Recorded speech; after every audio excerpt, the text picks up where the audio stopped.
just mean that it's no longer 1937, and we absolutely wrote a Snow White that is not going to be saved by the prince. She's not going to be saved by the prince, and she's not going to be dreaming about true love. She's dreaming about becoming the leader she knows she can be, and the leader that her late father told her that she could be if she was fearless, fair, brave, and true.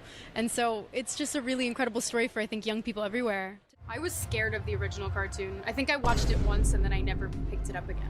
Like, I'm being so serious. I watched it once and then I went on the ride in Disney World, which was called Snow White's Scary Adventures. Doesn't sound like something a little kid would like. Was terrified of it. Never revisited Snow White again. So I watched it for the first time in probably 16, 17 years.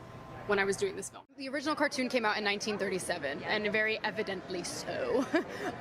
There is a big focus on her love story with a guy who literally stalks her. Yeah. Weird. Super weird. So we didn't do that this time. So to absolutely no one's surprise, the new live-action Snow White film has absolutely tanked it at the box office. They're definitely not breaking even, and apparently it's actually halted production on whatever other live actions they had planned in for the future. But I guess considering that, they already have Lilo and Stitch pretty much in the bag, I think it's about time to stop with these weird live-action remakes. I mean, The Lion King was awful, and this was no better, because imagine if in The Lion King they just had like one actual lion, like not a CGI lion, like an actual lion that didn't talk, that was just kind of there. It would look so awkward and just weird. And that's what Snow White was. Snow White's like dancing around these CGI horrendous dwarves. Weird. Right? Oh man. It just wasn't cool, right? Just, oh man. But everything else in theaters has been better than it. Almost everything else has just been more engaging, more entertaining, more just fun. I mean, everything, right? You had Death of a Unicorn with Jenna Ortega and Paul Rudd. That was absolutely phenomenal. I was not expecting how brutal that movie was going to actually take the lore of unicorns. I didn't even know that unicorns really had that much lore. But that movie was absolutely fantastic. I mean, if you love unicorns, you should definitely go check it out. But if you also love, horses with spikes on their heads impaling people, definitely that is the movie for you. In comparison to Snow White, I mean, why waste your money on something that's not going to really, make you go, wow. And then you had Black Bag from Steven Soderbergh, who had just did that horror movie Presence. I reviewed that about a month or so ago. But he was also the guy that did the Oceans franchise, Oceans 11, 12, 13. And Black Bag was phenomenal. Like, oh man, Cate Blanchett in an actual role that fits her, not trying to be like, a video game protagonist. It was just very good, flawless plot. The cast was great. Michael Fassbender and her being husband and wife kind of gave you this Mr. and Mrs. Smith vibe. But you had Pierce Brosnan in it, who's totally still James Bond, even though he's like 70 years old.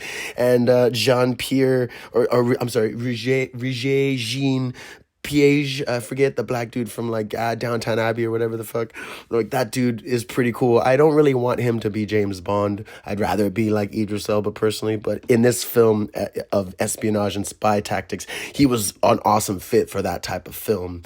Between his accent, his style, it just totally worked. And the twist at the climax totally fit. Like, it was just awesome. It didn't really have, unfortunately, that long of a run in theaters, but also way better than Snow White. I mean, man, definitely kept me at the edge of my seat for the second and third act of the film. And then you had Locked, right, with Bill Skarsgård and Anthony Hopkins, which is wild watching it because you realize this motherfucker played Nosferatu. And like, he was all like, Nosferatu out, and then now he's like trapped inside of a Cadillac, or like a wannabe Tesla Cadillac. Dolus. Like, so, and Anthony Hopkins being this man who is trying to teach, Bill Skarsgård's character the value of decency and being a like good human being, even though he also like traps him in this car, kills somebody with said car, and then in turn plans on taking Bill Skarsgård's life. It's almost like, like you may have like a point that you're trying to make, but you're definitely getting it lost on the fact that you're actually trying to like commit murder, and you did in fact commit murder. Again, so much better than Snow White. Like, if one of the dwarves died, maybe it would have been a bit better of an ending where it really made you like pull on the heartstrings, versus Snow White just remembering all of her faculty's names and having them decide that they don't want to side with the evil queen anymore. I mean, what the shit? It was so outrageous. They're about to like take her in, and then she's just like, your name was Paul and your name was Mike. your wife made delicious pie. And he's like, my wife did make delicious pie. I can't side with you anymore, evil queen. I mean, for God's sakes, her name is the evil queen. Anyone whose name is the evil queen and they run a kingdom, you have to assume that they are up to no good. Again, but it just, everything that has been out has been fantastic, right? Like Snow White, we all knew it was gonna bomb, right? Rachel Zegler talking all this nonsense and coming out saying that the story is too out of date and that I was surprised that she actually got kissed on the lips to be woken up, but she said it was weird, that a guy would have to kiss a girl that's like unconscious to bring her back to life, because that's kind of misogynistic and in her personal space. I thought she was gonna have her hand kissed, right? I thought he was gonna like bring her hand up and like give her a kiss on the hand, and then she would wake up. My one homie had the greatest idea where, what if he like was tearing up, right? Because we can't have a man be manly, so we have him tear up, and then his tear falls on her, and when it falls on her, then she ends up waking up. But then not only does she wake up, but she wakes up and looks actually pretty. And it actually bleaches her, like the tear bleaches her skin because of like the magic in his tears that he doesn't realize he has, like his bleaching formula in his tears, and it bleaches her, makes her look all white, fixes her hair, and then it's like played by a completely different actress, someone other than, of course, Lord Farquaad. But that would have been genuinely hilarious. When he told me that, I was like, oh my God, that was genius. But yeah, it was just bad. Like, I only ended up seeing it because my friend wanted to go see it, because his daughter wanted to go see it. And even halfway through the movie, even his 7-year-old daughter was like, Dad, when is the movie going to be over? And it's like, dang, not even the kids enjoyed this movie. And to be fair, the CGI animals, they're fine. CGI animals singing around, dancing around. I mean, very Cinderella-esque, but yeah, like just everything about this Snow White film just was horrible. It was just so bad. And I know a lot of people are like trying to, come to Rachel Zegler's aid, but there are a lot of things that have came out prior to and before the release of this film that are just showing that she is just not good. She is the bad apple that cursed this film and this production. Stop him!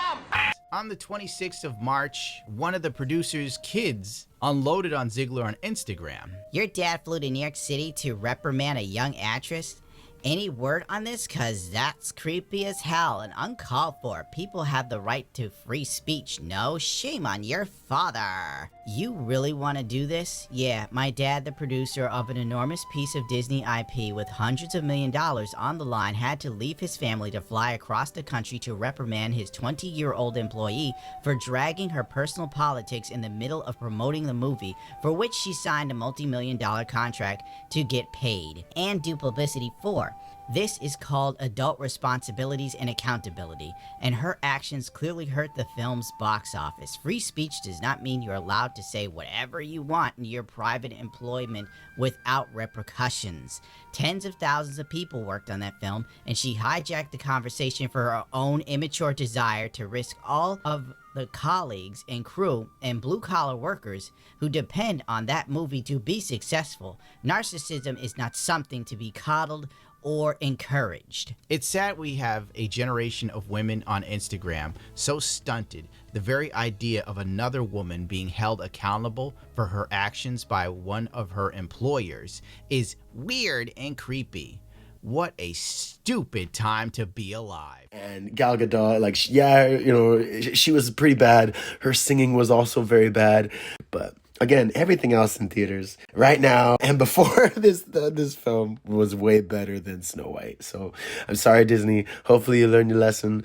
Apparently they put the live action Tangled on hold, which is going to be cool because the last thing I need to see is a CGI, hair. I don't need to see CGI hair. It's just not necessary.